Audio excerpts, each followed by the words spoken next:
नमस्कार दर्शकों, स्वागत है आपका हमारे YouTube चैनल नेक्स्ट 9 स्पेशल में और मैं हूं आपके साथ रजत।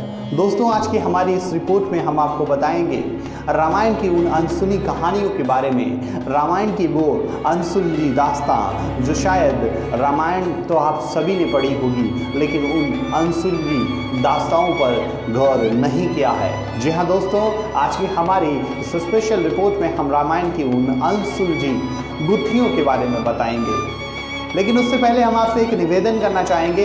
दोस्तों, अगर आप हमारे चैनल के लिए नए हैं तो कृपया करके आप हमारे चैनल को सब्सक्राइब कर लीजिए और बेल आइकन जरूर दबा दीजिए, जिससे कि आपको हमारी सभी नई वीडियोस का अपडेट मिलता रहे। तो चलिए दोस्तों, शुरुआत करते हैं हमारी आज की इस खास रिपोर्ट की। क्या दोस्तों आपको पता है, रामायण महर्षि वाल्मीकि ने रामचरितमानस का जो रामचरितमानस लिखी है वो महर्षि वाल्मीकि ने लिखी है। और क्या आपको पता है कि कई ऐसे रोचक तथ्य हैं जो आज कई कम लोग जानते हैं रामायण के बारे में।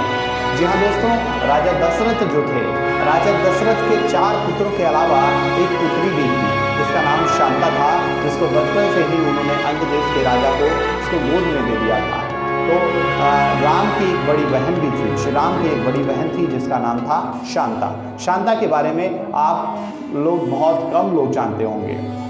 दूसरी बात, रामायण में हनुमान जी 3 बार लंका गए थे। जी हाँ दोस्तों, पहली बार तो आपको सभी को पता है कि जब वो माता सीता का पता लगाने गए तब वो लंका गए थे। लेकिन दूसरी बार जब राम और लक्ष्मण को शक्ति लगी थी, राम और लक्ष्मण को जब मेघनाथ ने शक्ति मार दी थी, तब वो वैद्य को बुलाने के लिए वैद्य को बुलाने के लिए कहाँ गए थे? लंका ही गए थे। और जब रावण का वध हो गया, रावण के वध होने के बाद भी जब तमाम योद्धा मारे गए, लंका के तमाम योद्धा मारे गए, तब भी हनुमान जी लंका गए थे। दोस्तों, तीसरा जो रहस्य है, तीसरी जो तथ्य है वो ये है कि रामायण में जो राम थे, लक्ष्मण थे, भरत, शत्रुघ्न, राम तो भगवान विष्णु के अवतार थे और ये जो उनके तीनों भाई थे ये भी इनके अवतार ही थे। मतलब इनसे जुड़े ही अवतार थे, भगवान विष्णु से ही जुड़े थे, क्योंकि शेष नाग का अवतार स्वयं लक्ष्मण ने लिया था और भरत ने सुदर्शन और शत्रुघ्न ने भरत शत्रुघ्न ने सुदर्शन और चक्र के मतलब शंख के रूप में अवतार लिया था। तो दोस्तों, ये मतलब रामायण की जो कहानी है, इस कहानी में ये चारों भाई वास्तव में अवतार ही थे। भगवान विष्णु के अवतार स्वयं श्री राम थे और शेषनाग के अवतार लक्ष्मण जी थे और भरत जो थे वो सुदर्शन चक्र के अवतार थे और शंख के अवतार शत्रुघ्न थे। तो दोस्तों, ये चारों भाई किसी न किसी के अवतार थे। दोस्तों, रावण के वध होने के बाद जब लवकुश कांड में कहानी का एक वर्णन मिलता है, उस कहानी में ये बताया गया है कि माता सीता ने अपने दोनों पुत्रों का जन्म महर्षि वाल्मीकि की कुटिया में दिया था, क्योंकि वो उनका जन्म स्थान वहीं पर है। तो दोस्तों, महर्षि वाल्मीकि जिन्होंने रामायण की रचना की, उनकी ही कुटिया में माता सीता ने लव और कुश को जन्म दिया था।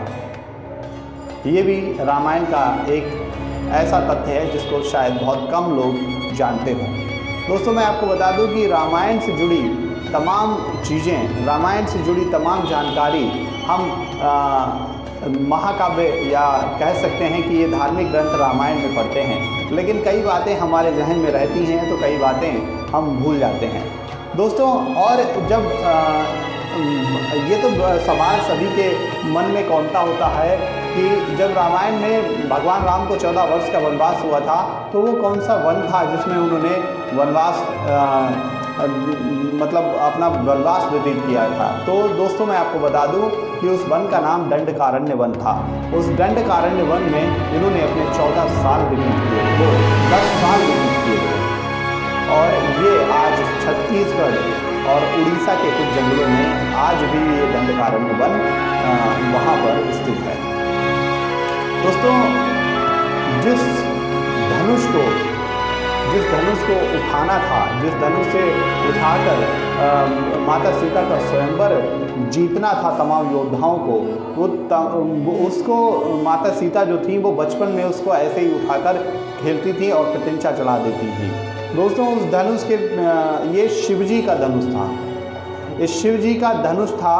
ये शिवजी के धनुष के होने की वजह से इसको ये वरदान था कि जो व्यक्ति अहंकार रहित होगा, जो व्यक्ति किसी भी मतलब मोह माया से दूर होगा और स्वयं किसी न किसी दैवीय शक्ति का साथ उसके साथ होगा, तो वही व्यक्ति इस धनुष को उठा सकता है।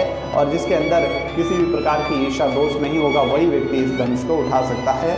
तो श्री राम ने जैसे ही धनुष उठाया उसको तोड़ दिया।